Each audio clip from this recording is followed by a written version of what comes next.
जय जिनेंद्र बंधुओं, लीजिए आपके सामने प्रस्तुत है एक और नया संस्मरण। अपनी चादर देखो। प्रसंग भानपुरा प्रवास का है। आरोन से ब्रह्मचारी भाई अपने साथियों के साथ दर्शनार्थ आए। किसी नगर की घटना सुनाते हुए पूज्य गुरुमा से पूछा, माताजी, प्रवचन में सामने वाले के प्रश्नों का प्रतिकार रूप उत्तर दे सकते हैं क्या? गुरुमा बोली, क्यों, क्या कोई घटना तुम्हारे साथ घट गई है? ब्रह्मचारी जी बोले, नहीं माताजी, मेरे साथ घटना नहीं घटी, पर मैंने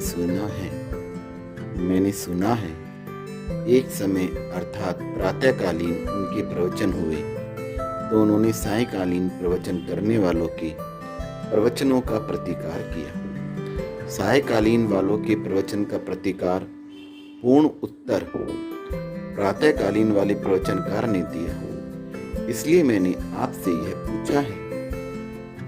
पूज्य गुरुमा बोली, नहीं, प्रवचन में कभी भी किसी भी बात का प्रतिकार पूर्ण उत्तर नहीं देना चाहिए। यदि देता है तो यह आर्त ध्यान की श्रेणी में आता है।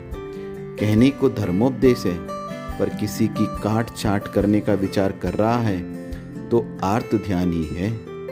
हाँ, यदि अहिंसा धर्म को बताने के लिए विचार करता है तो धर्म ध्यान है। सामने वाले को समझाने के लिए युक्ति सोचता है, तर्क उत्पन्न होता है, उसे पाप से हटाकर धर्म के मार्ग में लगाता है तो विपाक विचय धर्म ध्यान है।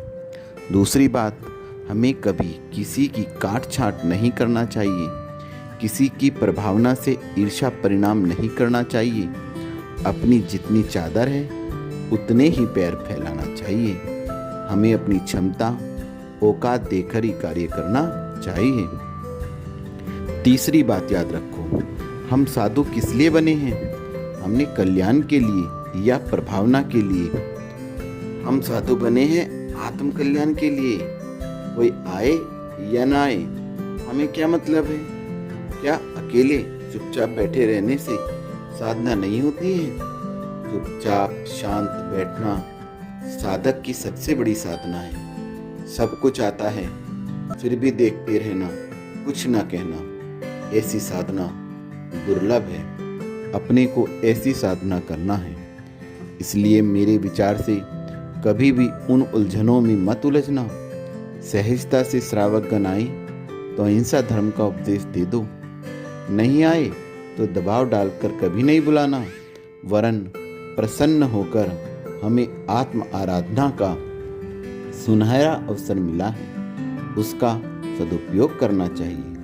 पूज्य गुरुमा का इतना सुंदर समाधान पाकर ब्रह्मचारी जी के साथ हम सभी को भी नई दिशा मिली और अपने साधुत्व के प्रति बहुमान बढ़ा कि हम आत्म कल्याणार्थ साधु बने हैं। उस लक्ष्य को ध्यान में रखें। मैं परोपकारी स्वपर कल्याणकारिणी सदैव लक्ष्य के प्रति जागरूक पूज्य गुरुमा के चरणारविंद में नमन करते हुए यही प्रार्थना करती हूँ कि हे माँ, हमें हमारे शिवपथ का यह अनुपमेय पाथेय मंजिल के मिलने तक मिलता रहे। वंदामि गुरुमा, वंदामि गुरुमा, वंदामि गुरुमा।